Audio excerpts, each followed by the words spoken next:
She crawled into his bed, wearing almost nothing. Claim Apache ritual. ISIS long live. He stayed silent. The night was quiet in a way that made every small sound feel louder than it should.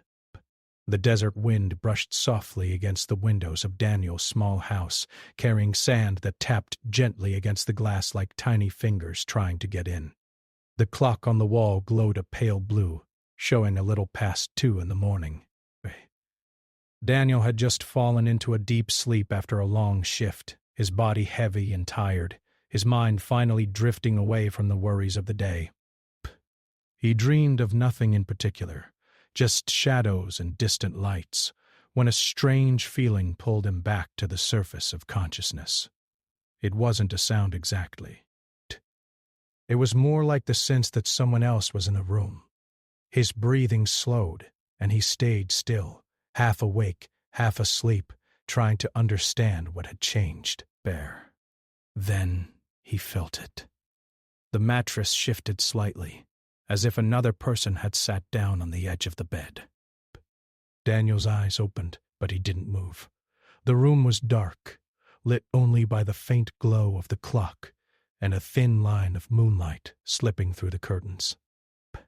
His heart began to beat faster, not in panic, but in sharp alertness.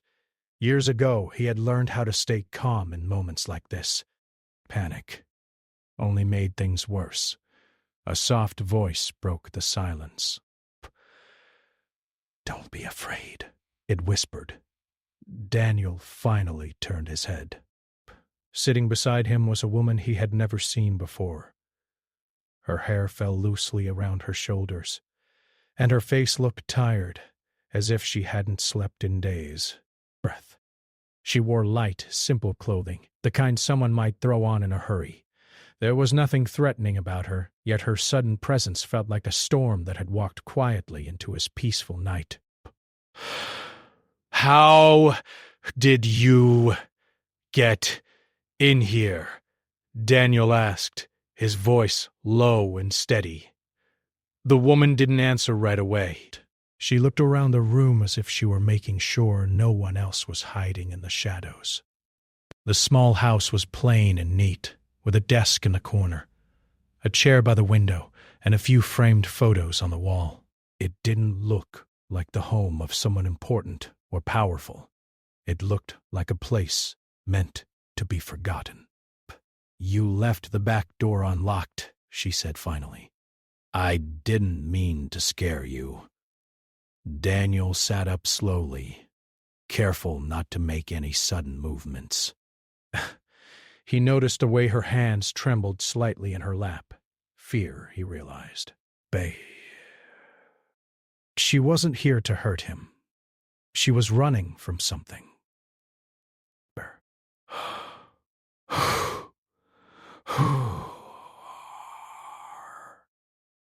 He asked. "My name doesn't matter," she said. "What matters is that I had to find you." Daniel frowned. "You broke into my house in the middle of the night because you had to find me?" She nodded. Outside, the wind picked up, sending a low, hollow sound through the air. Daniel stood and walked to the door, checking the lock, then the windows. Everything else seemed normal. No footsteps in the sand, no car lights in the distance. Still, a strange tension filled the air, like the calm before a storm. When he turned back, the woman was standing now, looking at the photos on the wall. One of them showed Daniel in a uniform from years ago, standing with a group of people, all smiling. Her eyes lingered on it. "You used to protect people," she said quietly. Daniel's jaw tightened. "Not anymore." She faced him again. "That's why I came." Daniel crossed his arms. "You haven't told me anything that explains why you're here." She hesitated, then spoke in a careful, almost rehearsed way. "There are people who move in the shadows. They trade in secrets. They believe in ideas that push others to follow without thinking. I was part of that world, even if I didn't fully understand it at first. Daniel listened without interrupting. He could hear the honesty in her voice, mixed with confusion and regret. I carried messages, she continued. Bay. I moved from place to place. I didn't ask questions. I told myself it wasn't my problem. But then I learned what those messages were really for. Births. Her hands clenched into fists.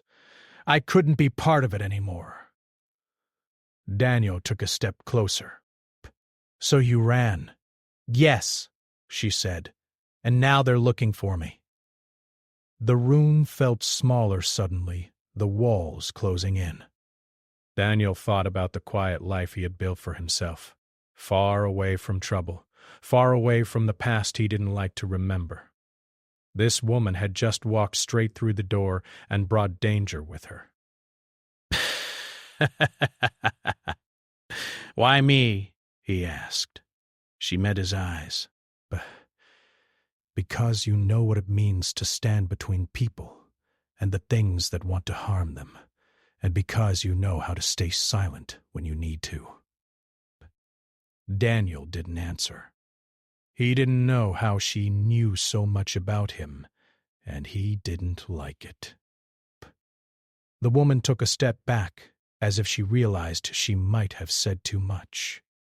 I don't need you to fight, she said quickly.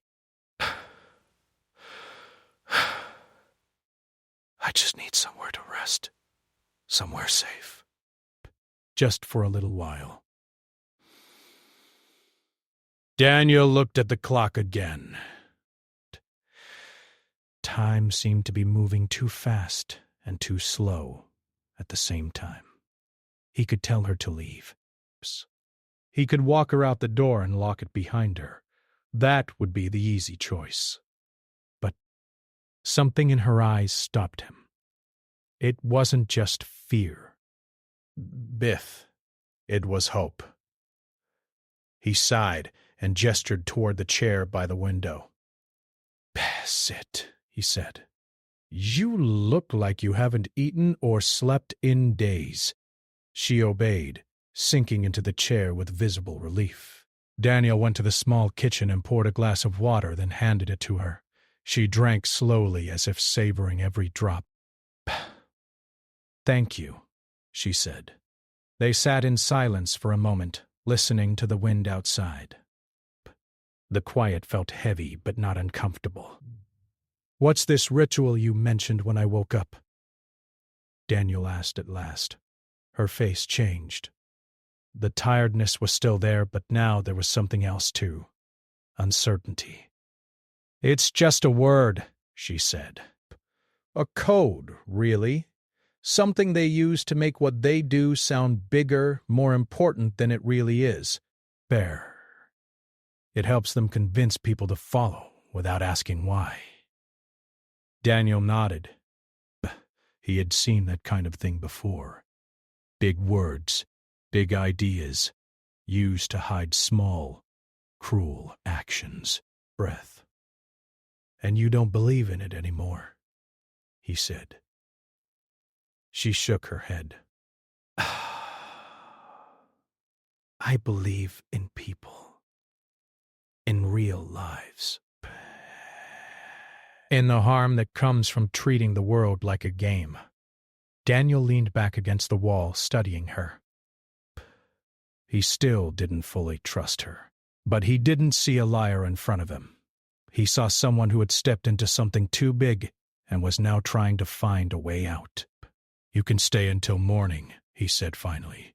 After that, we'll figure out what comes next. Her shoulders relaxed, and she let out a breath she seemed to have been holding for a long time. That's all I ask.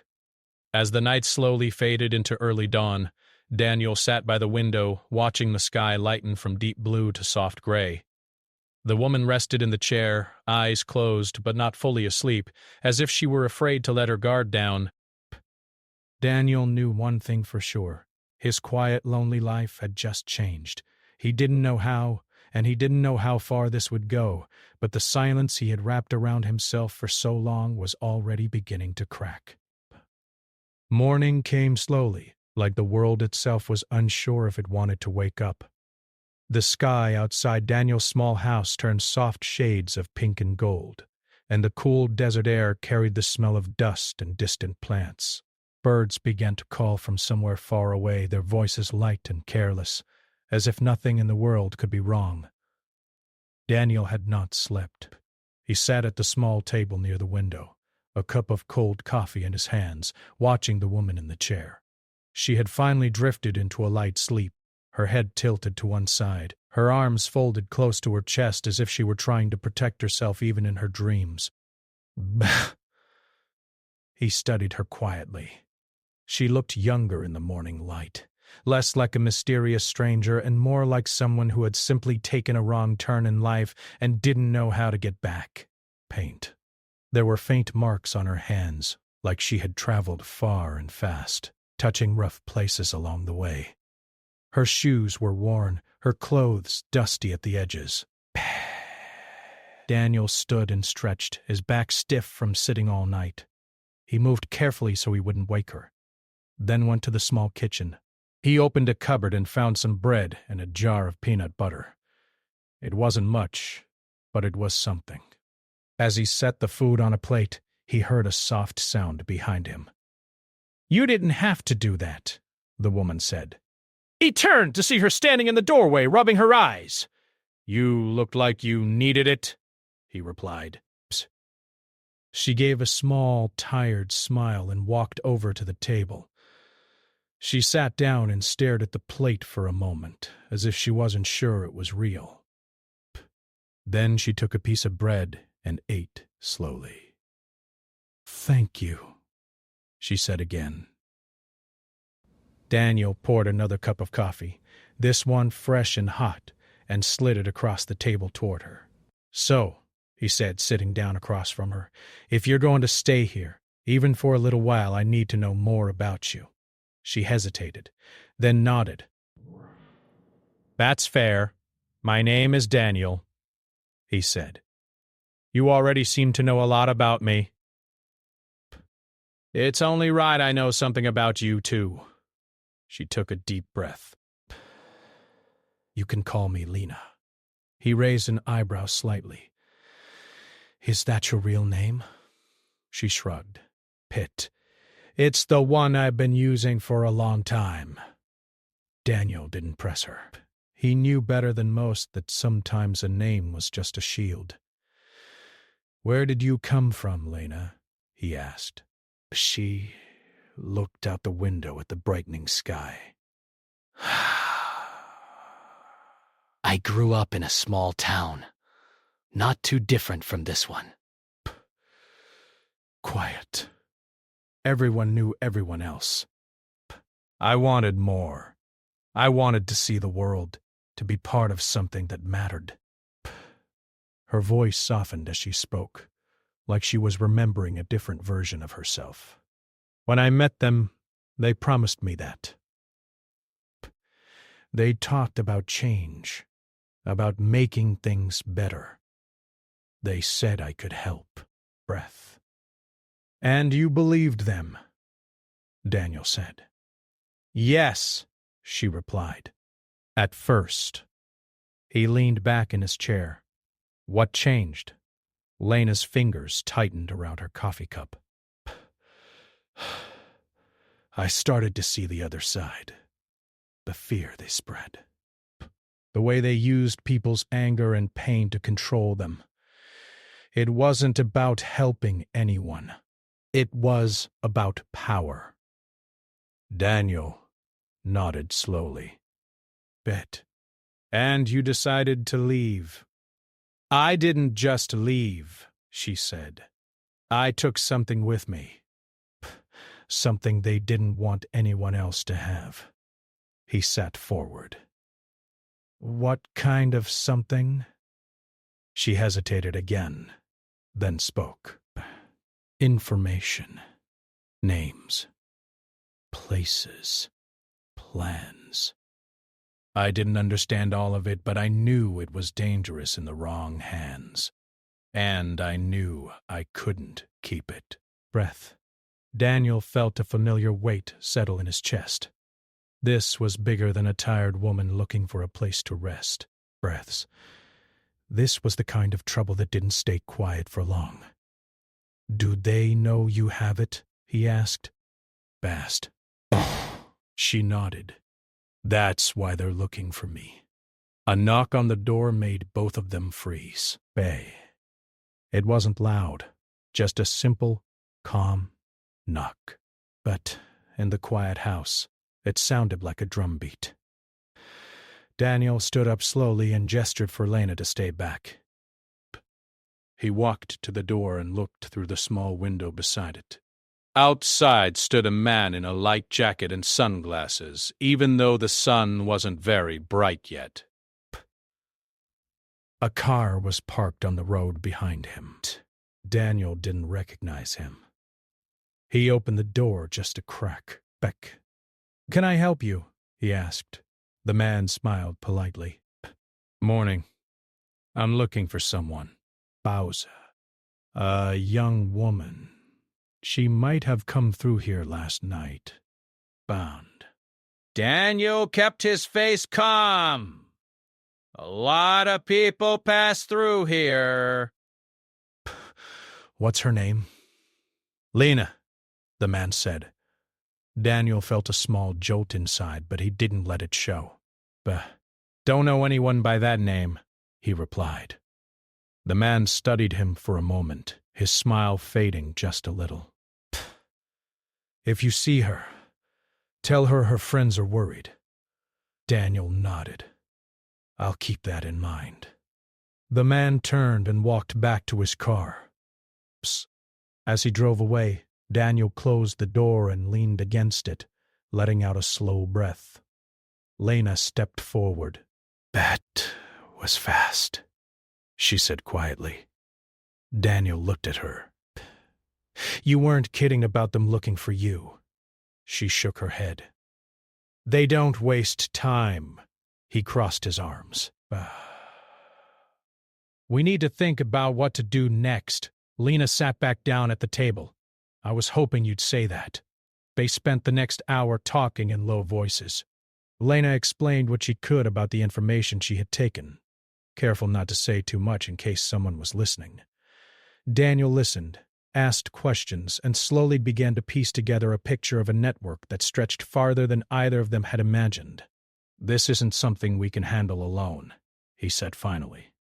"I know," Lena replied. "But I don't know who to trust." Daniel looked at the old photo on the wall again, the one from his past life.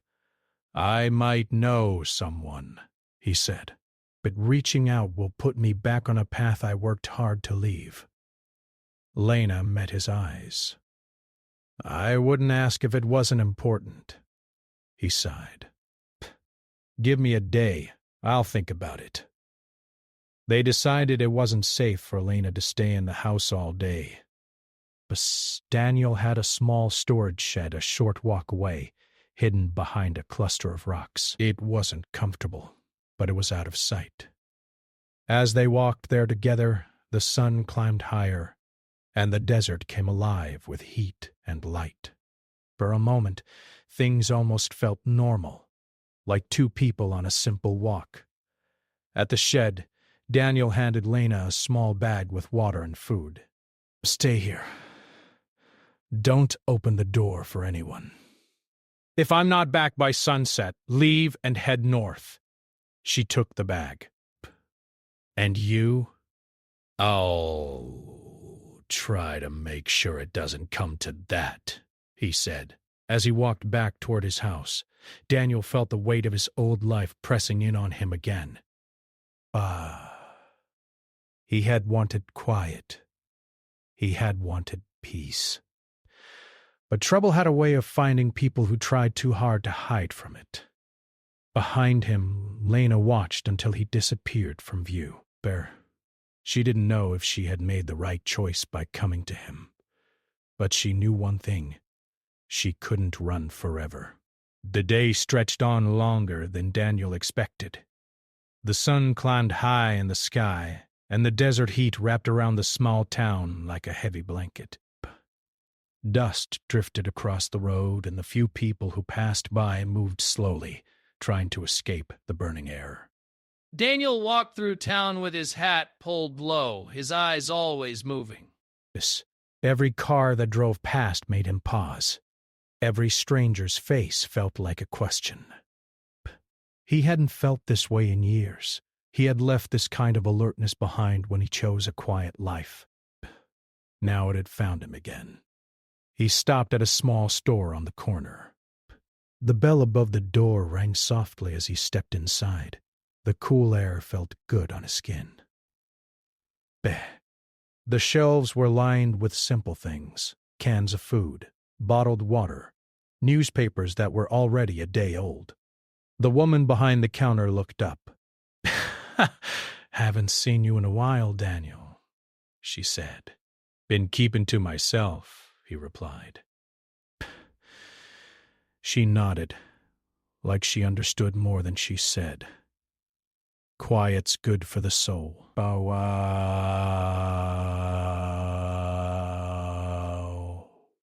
Daniel picked up a newspaper and a few snacks, then paid and left. As he stepped back into the sunlight, he noticed a dark car parked across the street. The windows were tinted, and the engine was running. Someone inside turned their head slightly, just enough for Daniel to see the shape of a face behind the glass. His stomach tightened. He didn't react. He walked calmly down the road, pretending not to notice. He turned a corner, then another, taking a longer path back toward the edge of town.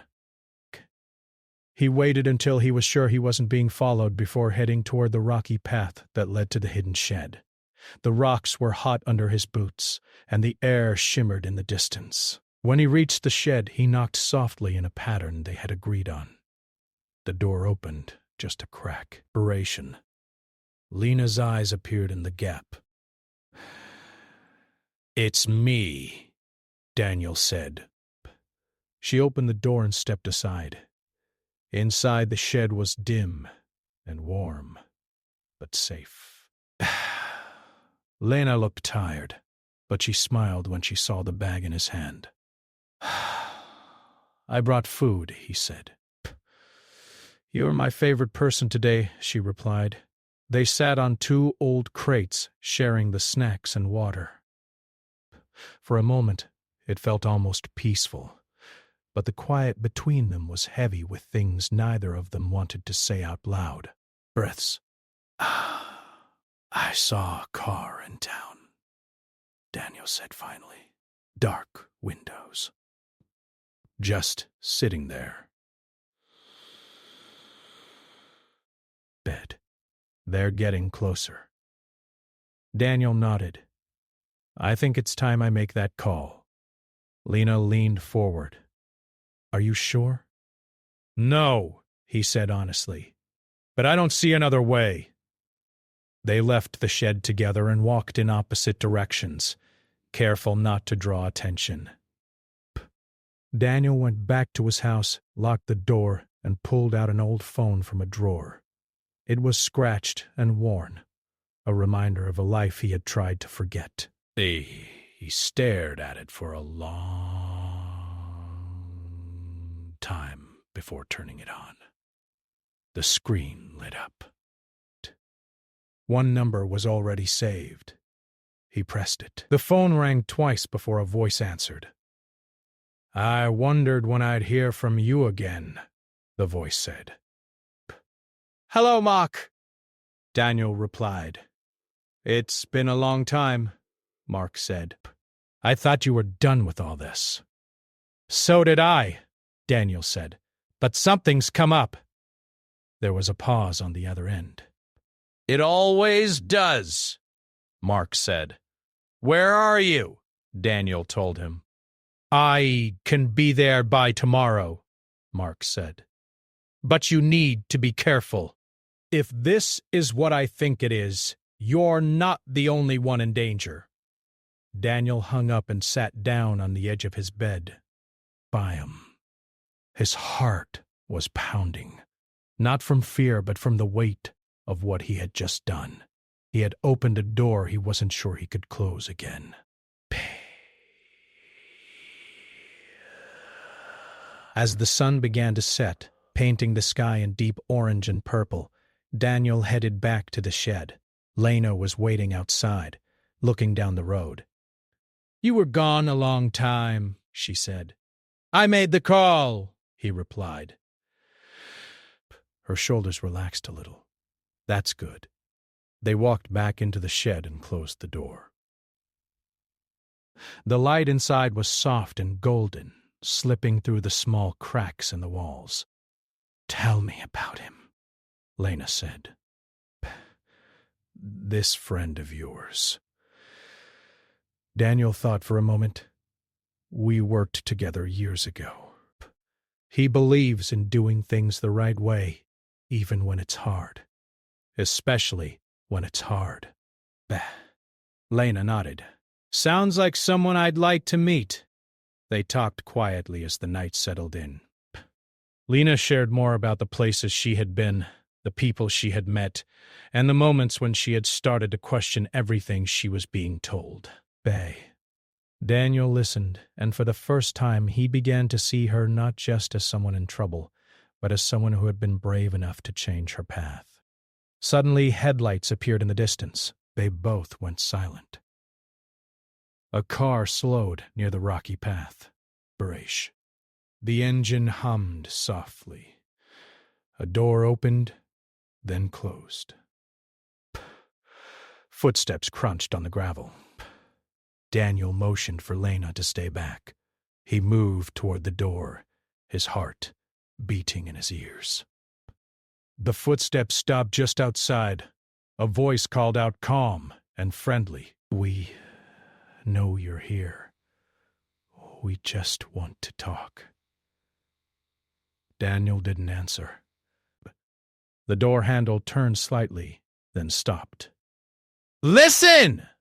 the voice said. "This doesn't have to be difficult. Just come out, and we can all go our separate ways." Lena's hands trembled. Daniel could feel the fear in the small space between them.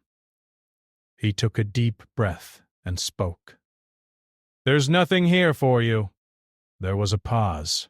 Then the voice laughed softly. "We'll see about that." The footsteps moved away. The car engine started again, and the sound faded into the night. Daniel and Lena stayed still for a long time, listening to the quiet return. "They'll be back," Lena whispered. "I know," Daniel said. The night felt different now. Not just dark, but heavy, like it was holding its breath. Later, they returned to the house, moving carefully through the shadows. Daniel checked every window and door, making sure everything was locked. They sat at the small table, the single light above them casting long shadows on the walls. "What if Mark doesn't make it in time?" Lena asked. Daniel looked at her. "Then we'll find another way." She studied his face. "You didn't have to do this. You could have sent me away." Daniel thought about that. About the quiet life he had wanted. About the woman sitting across from him, trying to do the right thing in a world that didn't make it easy. "Sometimes," he said, "staying quiet isn't the same as staying safe." Outside, the wind picked up, rattling the windows. Somewhere far away, a car drove past, its sound fading into the distance. Lena stood and walked to the window, peering out into the dark. "I don't want to run anymore," she said. "I want this to end." Daniel joined her. "It will," he said. "Bree, one way or another." They stood there together, Two people from different paths brought together by a single choice. The night stretched on, full of questions and waiting. The night slowly gave way to early morning, and the sky outside Daniel's house turned from deep blue to soft gray. Neither Daniel nor Lena had slept much. Every small sound had felt too loud, every shadow too long. When the first light touched the desert, it felt like a promise and a warning at the same time. Daniel stood at the sink, washing an old mug. His hands moved without thought, but his mind was busy. He kept thinking about Mark, about the road he was traveling, and about the people who were searching for Lena. Time felt like something they didn't have enough of. Lena sat at the table staring at a small notebook she had taken from her pocket. It was worn and bent, like it had been carried a long way. Bay. She hadn't opened it yet. "What's in there?" Daniel asked gently. She looked up, surprised. Then she glanced back down at the notebook. "This is everything I couldn't keep in my head anymore," she said. "Names, places, times. Things I heard and saw. I didn't know what else to do with it." Daniel dried his hands and sat across from her. "You've been carrying this all by yourself?" She nodded. "I didn't trust anyone else with it, and I didn't trust myself to remember it all." He leaned forward. "Lena, this kind of thing can get people hurt." "I know," she said softly. "That's why I need to finish what I started." They sat in silence for a moment. Outside, a truck drove past on the road, its sound fading into the distance. Daniel finally spoke. "Mark will be here soon. When he gets here, we'll figure out how to get this information to the right people." Lena looked at him. "And after that?" Daniel didn't answer right away. He didn't know. He had been so focused on the next step that he hadn't thought about what came after. A sudden knock at the door made both of them jump. Daniel stood slowly, his heart pounding. He walked to the door and looked through the small window. Mark stood outside, his bag slung over one shoulder, dust on his boots, and a tired but familiar look on his face. Daniel opened the door. "You made good time." Mark smiled slightly. "I had a feeling I should." They stepped inside, and Daniel closed the door behind him. Mark's eyes moved around the room, taking everything in.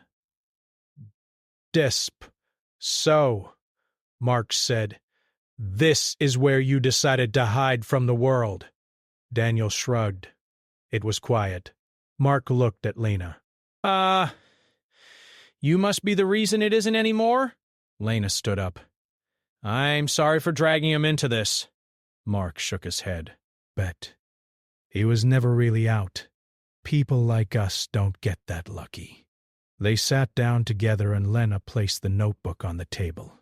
Brock's expression grew serious. "Tell me everything," he said.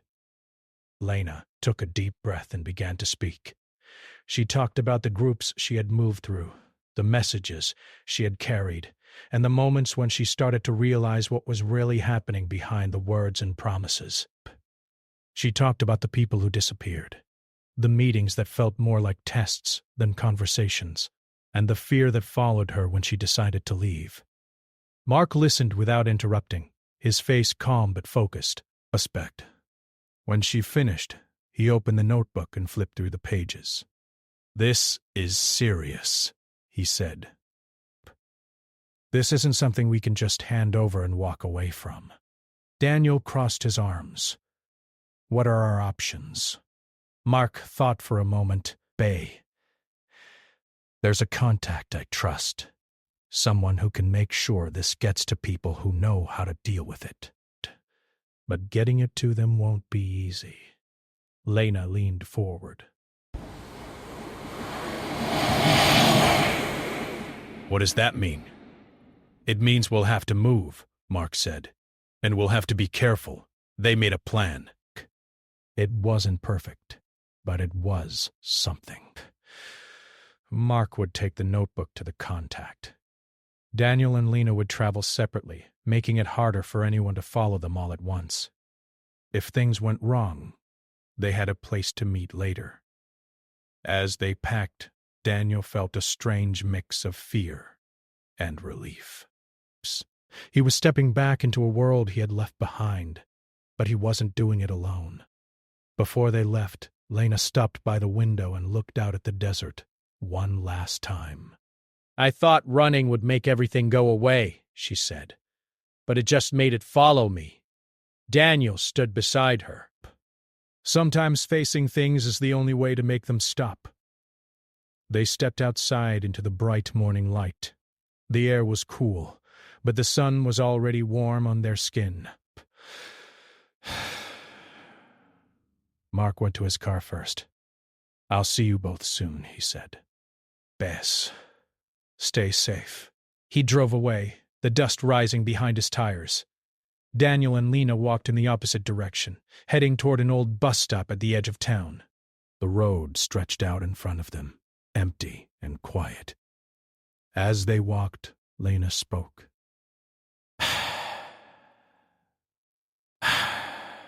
I don't know what my life looks like after this. Daniel thought about that. None of us ever really do, he said.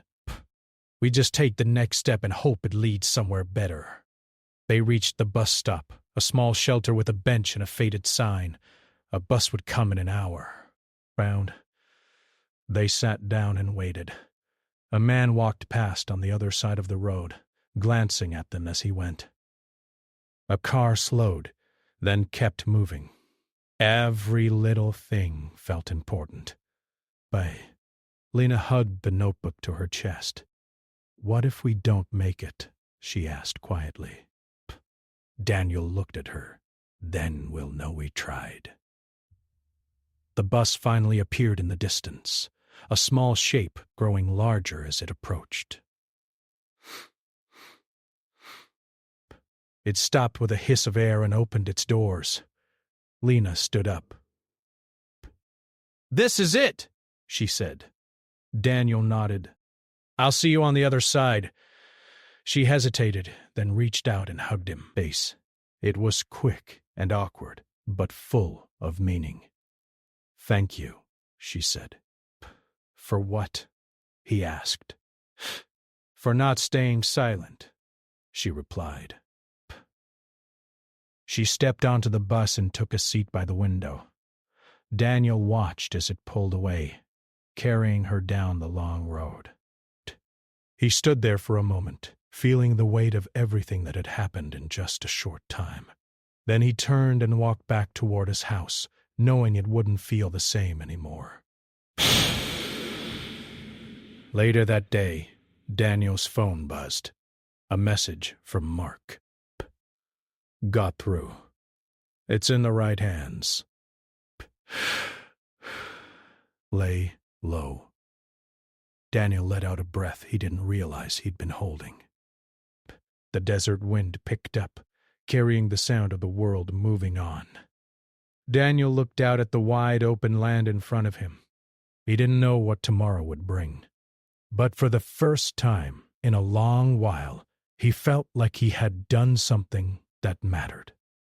And somewhere on another road, Lena was looking out a bus window at a future that was still unclear, but no longer just something she was running from. Both of them had taken a step forward. Breath. The days after Lena left felt strange and empty to Daniel. The house was too quiet, as if the walls themselves were waiting for a voice that wasn't coming back.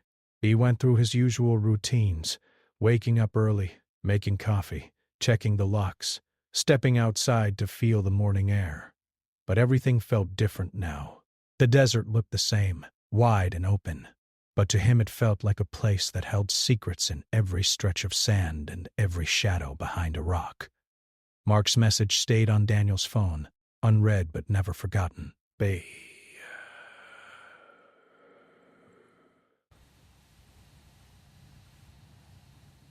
It's in the right hands. Lay low. Those words were both comforting and heavy. Comforting because the notebook had reached someone who could use it. Heavy because Daniel knew this wasn't truly over. Things like this never ended neatly. Buck. He tried to keep to himself, but the world didn't seem to want to let him disappear again. A few neighbors waved as they passed by. The woman at the store asked if he was feeling all right because he looked tired. Daniel smiled and said he was just busy. Bare. He didn't know how to explain the kind of tiredness that came from carrying someone else's fear and hope at the same time. At night, he sometimes sat by the window and watched the stars. The sky out here was clear and endless, and it made him feel small in a way that was almost comforting. He wondered where Lena was now. Was she safe? Was she still looking over her shoulder? Or had she finally started to breathe a little easier? One evening, just as the sun was sinking low and painting the sky with deep orange and purple, Daniel heard a familiar sound, the soft buzz of his phone. It was a message from an unknown number. "I made it. I'm okay." Daniel stared at the screen for a long moment. He didn't need to ask who it was. His chest felt lighter than it had in days. "Hey," he typed back. "I'm glad. Stay safe." A few minutes later, another message appeared. "You too. Thank you for everything."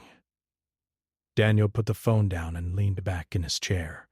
For the first time in a long while, he smiled. Life slowly began to move forward. Daniel returned to work, took on small jobs around town, fixed a fence for an older neighbor, helped a kid change a tire on the side of the road. Simple things. Normal things. But now they felt more important to him. He paid more attention to the people around him, to their stories, to the quiet struggles hidden behind polite smiles. One afternoon, Mark called. "Just checking in," he said. Daniel stepped outside, letting the sun warm his face. "How are things on your end?" "Busy," Mark replied, "but moving in the right direction." The information made a difference. It's helping people understand what's really going on. Daniel nodded, even though Mark couldn't see him. "That's good to hear. You did the right thing," Mark added. "I know you didn't want to get involved again, but sometimes the world needs people who are willing to step up, even when it's uncomfortable." Daniel thought about that after the call ended. He had spent so long trying to stay quiet, trying to stay invisible, believing that was the safest way to live. But Lena's arrival had shown him something else. Silence could protect you, but it could also keep you from helping when help was needed most. One night, a storm rolled in. The wind howled and rain fell hard against the roof, a rare and welcome sound in the desert. Daniel sat inside, listening to it, feeling the house shake slightly with each strong gust.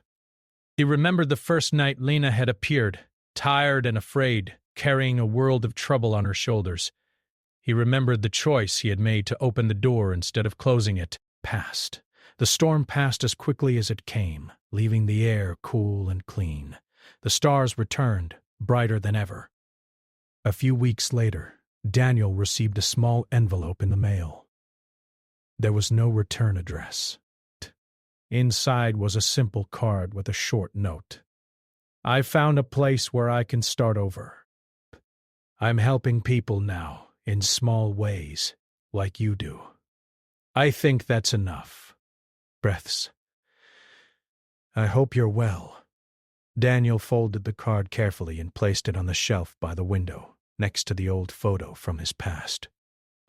Two reminders of two different lives, both connected by a single choice. As time went on, Daniel felt something change inside him. Psst. He was still a quiet person, still someone who liked the calm and the open space of the desert. But he was no longer hiding from the world. He was part of it again, even if in small, simple ways. One morning, as he walked down the road toward the store, a young man stopped him. "Bay," the man said, a little unsure, "But you're Daniel, right? People say you're good at fixing things." Daniel smiled. "I try. What do you need?" The man explained that his car had broken down just outside of town and he didn't know what to do. Bear. Daniel agreed to help, and they walked together toward the stranded vehicle. As Daniel worked on the engine, he realized how far he had come from the man who just wanted to be left alone. Bear. He felt useful, connected. That evening, as the sun set once more, Daniel sat on his porch, a cup of coffee in his hands. The desert stretched out in front of him, quiet and endless, but it no longer felt empty. He thought about Lena, about Mark, about the choices they had all made. None of them had been easy. Bird. None of them had come without fear. But they had led to something better, something honest. Bess. Daniel understood now that staying silent wasn't always about keeping quiet. Sometimes it was about listening. Listening to the world, to the people around you, to the moments that ask you to step forward instead of back. The wind brushed past him, gentle and warm. Somewhere far away, a car drove down a long road, carrying someone toward a new beginning. Daniel finished his coffee and stood up, ready to face whatever tomorrow might bring. His life wasn't loud or dramatic. It didn't need to be. Bare. It was real, and it was his.